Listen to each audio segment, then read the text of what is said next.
mga next, kahit na taga rito na ako sa Palawan, nakita nyo naman yung dagat to kung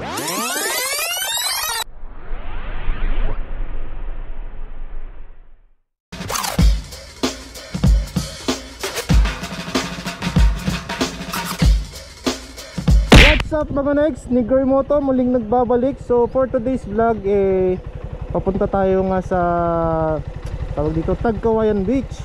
So kasi magkakaroon kami ng team building. Nakita nyo ba mga next itong magandang tanawin na ito? So binalikan ko lang siya no, kasi sabi ko dito na lang ako mag intro kasi napakaganda, tsaka napakasarap ng hangin. Hindi ko lang alam kung anong lasa.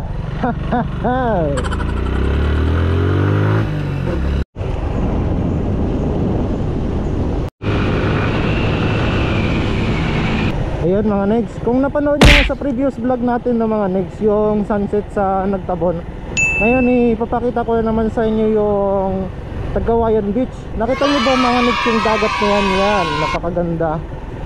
So mga next, dito pa lang ngayon sa Puerto Princesa no. So hindi pa natin na pupuntahan yung San Vicente, yung El Nido. So sa susunod mga next, magkakaroon tayo ng rides doon kasama natin si Miss Teen Moto. So for today's vlog hindi natin kasama si Miss Teen Moto kasi nga meron kaming team building. So mabuti mga next, pinayagan niya tayo no. Bawal nga lang raw umangkas. So namnamin muna natin yung ganda ng ating tanawin, mga kapaligiran ng ating kabundukan. Yun, nakita niyo ba yun mga negs? Alam niyo mga negs, kahit na taga rito na ako sa Palawan, pag pumunta ako dito, na-amaze pa rin ako sa tanawin. Nakita niyo naman yung dagat to kung gaano kaganda. Nakita niyo ba yung mga negs? So ako mga negs, taga rito na-amaze pa rin no. Ano na lang kaya kung napunta kayo rito. So malapit na nga tayo mga negs sa Tagkawayan Beach. Mamaya na lang ng konti masisilayan nyo na ang ganda ng Tagkawayan Beach.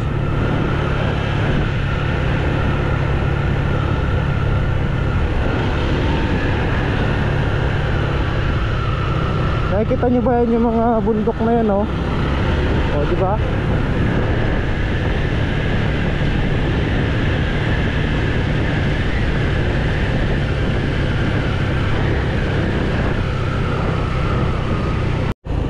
So yun mga negs, andito na tayo. So hindi ko alam kung saan kami pupwesto dito paunahin na lang natin sila.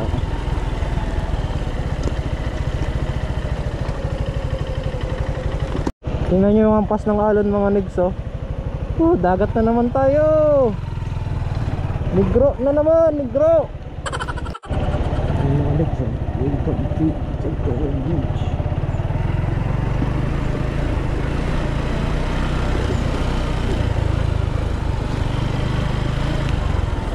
So yung mga next, andito na nga tayo sa Tagkawayan Beach.